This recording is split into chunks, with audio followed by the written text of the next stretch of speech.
लोग उपभोक्ता भी स्वागत।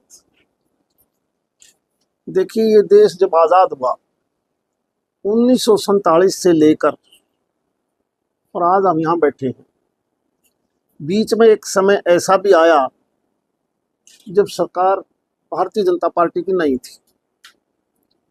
उस वक्त भी एक विचार किया गया क्यों नहीं सारे देश का एक ही टैक्स की प्रणाली हो। लगातार कई साल तक ये गहन विचार होता रहा, स्टेट वाइज, सेंट्रल लेवल पर भी अपने अपने विचार भी आए। हकीकत ये है, टैक्स का नाम कोई भी हो, कहीं कोई एक्साइज का नाम भी हो सकता है, कहीं कस्टम भी हो सकती है, कहीं सेस भी था, कहीं वेट भी था।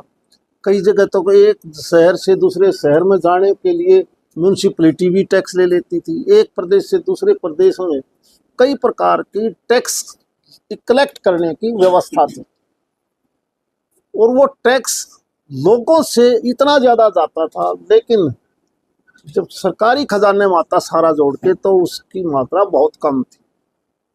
इसका मतलब बिचौलिए संस्थाएं जितनी थी, स्टेट की थी या सेंटर की थी, जिसको हम अधिकारी ब्यूरोक्रेसी भी कहते हैं, वो छोटी हो बड़ी हो, देश का पैसा तो गया, प्रदेश का गया, उत्पादक का गया और कंज्यूमर का भी गया।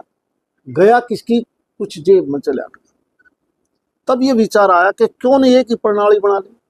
आपको याद है, फिर भारतीय जनता पार्टी आदरणीय नरेंद्र मोदी जी के नेतृत्व में एक बिल पास होया जिसको हम जीएसटी बोल देते हैं। यानी उस बिल को बड़ा टाइम लग गया, रात सारी रात तक पार्लियामेंट चलती रही। उसके बाद क्योंकि एक नई नई संस्था बनाई, उसमें धीरे धीरे कई मीटिंग होती रही कि एक बार